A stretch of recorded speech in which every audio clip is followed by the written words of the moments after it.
Happy Friday, beautiful souls. It's Shamama Hunting Owl with your weekly twin flame reading and some spiritual guidance to go along with that.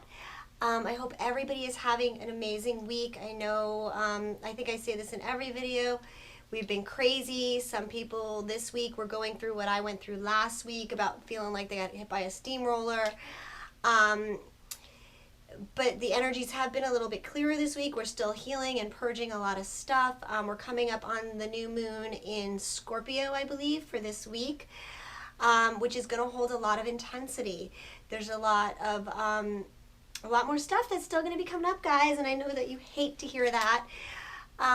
So I want to jump right in to talk about what's going on right now. So this past week, I had some past life stuff come up for me. And I was processing it with some of the peers and people in our twin flame group, Soul Tribe, that I talked to. And a few of us had come to some realizations through all of this, that these past lives that we are currently trying to work through, all have to do with something that we blame our twin for in a previous life. I know for me, what came up was actually that I held my twin responsible for my death in a past life. And although I know that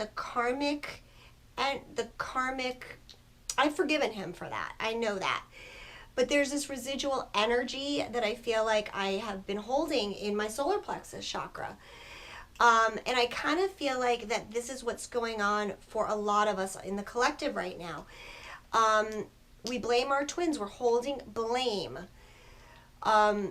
against our twins for something, and although we may not consciously realize it, there is this residual energy. I think that we've purged a lot of it, but I think that there's just this residual energy, and the best way that I can explain the residual energy is like when a house is on fire. So the karmic part of it is the fire. Well, the fire's been put out. The house is no longer burning. The fire is out. The ash, there's no little sparks of it left. But what ends up happening is there's like the residual ash from the fire and the smoke still in the air. So I feel like that's where we're at. It's not that we actually have not forgiven our twin, but I feel like that there's just this residual in the air, in the ash of the energy that we're holding in our chakras and in our body that we still need to clear. And I think this new moon is why this is coming up this week for a lot of us.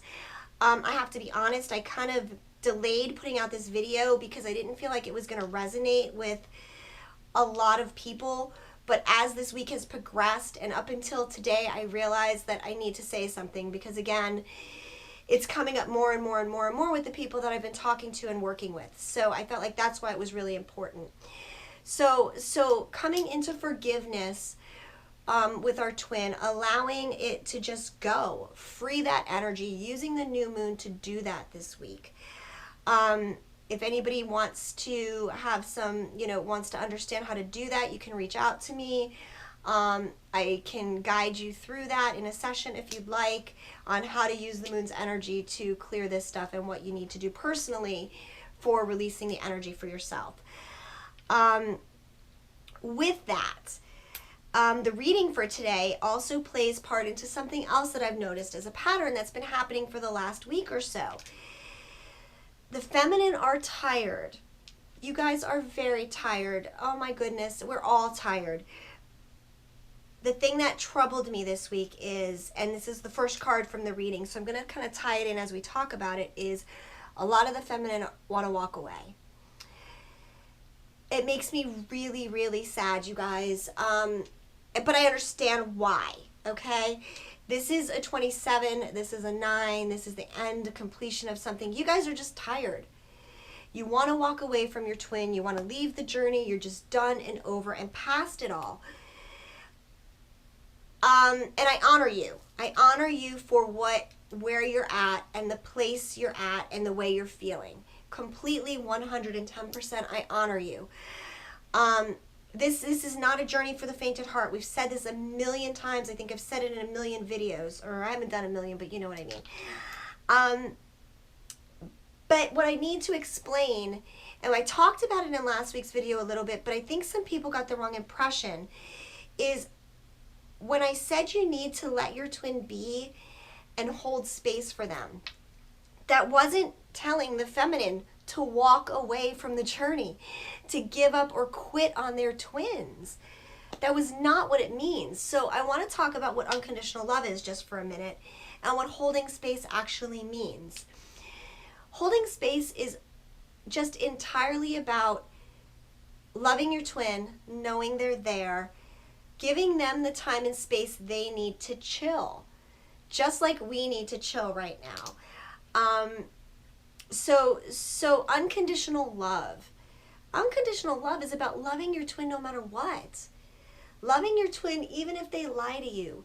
Loving your twin even if they don't recognize it was your birthday and didn't text you. It's love without conditions. It's loving them because they are who they are, because they are a beautiful soul. That's the place we're trying to get to, not just with our twin guys, but with the world, with humanity. Understanding that everybody has their stuff going on and recognizing it and honoring who they are and where they are at their part in this journey. The masculine is there. They are working so hard. Even if you don't see it in the 3D, you guys, they truly are working. And you guys, really, I want to stress the importance of acknowledging that. We went through some crazy shit, the divine feminine, a year ago, 6 months ago, 3 months ago, 2 years ago, and back on this journey and healing ourselves. And now we're expecting our males are awakened and let's get the show on the road. And you know what? It's not like that. They have to take these baby steps. We've talked about them being newborn babies. And you can't expect them to just be birthed and come out running. That's not where they are. They're trying. They are trying so hard. But we need to give them time and we need to have patience, just like you would with a newborn child, just like you would with an infant. Because the next card for the masculine, and this is great because this is also a 9. It's the man holding the heart, guys. This is them. They do love us. Regardless of what it seems like in the 3D world, they love us. We are in their heart. They are in our hearts. We are one. It may not look like it in the physical world. They may miss a birthday text. They may not text you to say good morning or good night. They may not even return a text message or an email, or they may say they're going to call you and they don't. Give them their space in a loving way. Don't just walk away from the journey, okay? Everything. The feminine and the masculine both got 9s. These are cycles that are starting anew. We're coming to a new place and we need to honor that and honor each other and honor them. Look back at what we've been through and give them that same consideration and love and respect for what they're going through now. And between us, as the union card is the temple path card. And this is a 3.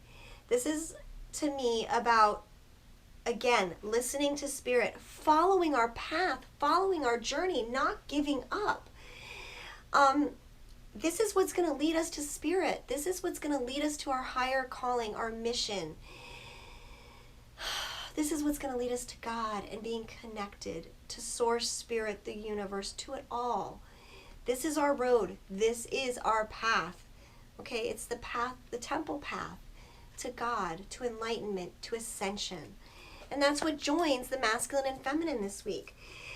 I also want to talk about the next card that came out, which is a 31, which is a 4, which is door to value. And to me, this is seeing the value of our twin relationship in the 3D physical world. It's about dollars, it's about physical, it's about things that are tangible that you can touch. You have to recognize that this path, this spiritual path, is our doorway to value. Now, not only is it the doorway to value in the physical world, but this is also our doorway to value in our finances. I know a lot of the twins that I've spoken to this week are all complaining that money is kind of a little short right now. People are drying up. I know, people are not reaching out for readings as much right now. People are struggling in their own finances right now. And I think that part of this is we just need to chill. We need to have this faith follow our path to our twin, to God, to enlightenment, to our spirituality, because that's where all of this is going to come into play. That's where our value comes from. Our value comes from us honoring our hearts and focusing on our divine mission. That's where Spirit, God, Source is going to provide us our abundance in the physical 3D world. Okay? And the last card that I pulled for this reading is the goddess of the moon. And this again plays into this new moon in Scorpio, I feel. And it's going to be the energy that's going to carry us between this new moon in Scorpio and the next full moon that's coming after that, 2 weeks later. And this is truly about embracing the divine, embracing our gifts, bringing the value of our work, of our gifts into what we're doing, into the 3D world. So I hope this makes sense to you guys. I also had a couple of people that just reached out in messages to me that wanted to know what judgment meant in the judgment and test reading. I want to just say, for that reading, for that video that I did, everyone's test is going to be different, number one. I don't even know what my test is going to be at this point. I know it's going to be revealed to me as it gets closer, and that's why we're doing these last, and I hate to even say last, but this purging that we're doing now, of clearing this energy of feeling betrayed by our twins in a past life. I can say that judgment, what judgment means is, judgment's going to show where you're at. The judgment's going to come down as from God, as it's going to really point out the things you're still going to have to work on, still going to need to clear before you can come into 3D union. The triggers that we've been experiencing are happening for a reason right now. Honor it, love it, see it as the beautiful part of this journey as it is, because we are becoming new people, new souls, new spirits. We are becoming cleansed and pured through this whole process. So I hope this resonates with you guys. I want to thank everyone who has continued to new subscribers and people who are liking and commenting and reaching out. I love you guys so much. I want to remind you of the new Facebook page for the masculine, the newly awakened masculine. It is Am I a Twin Flame 101, all one word. And we also have the new channel, which is Twin Flame Men 101. Twin Flame Men are all one word, and then there's a space and 101. That's Wayne's page. He will be putting out another video shortly, I believe. We want to all work together. We want to all play in the same sandbox. We want to bring our tribe together so we can support each other and love each other through this, because we have a mission to do together, you guys. So let's try to get back on track. Let's try to get on this temple path, okay? And that's it. So that's what I wanted to share with you guys. I am sending you all so much love and light. Gratitude and blessings always. You are so beautiful. I love you guys. Mwah. And I'll see you soon. Bye.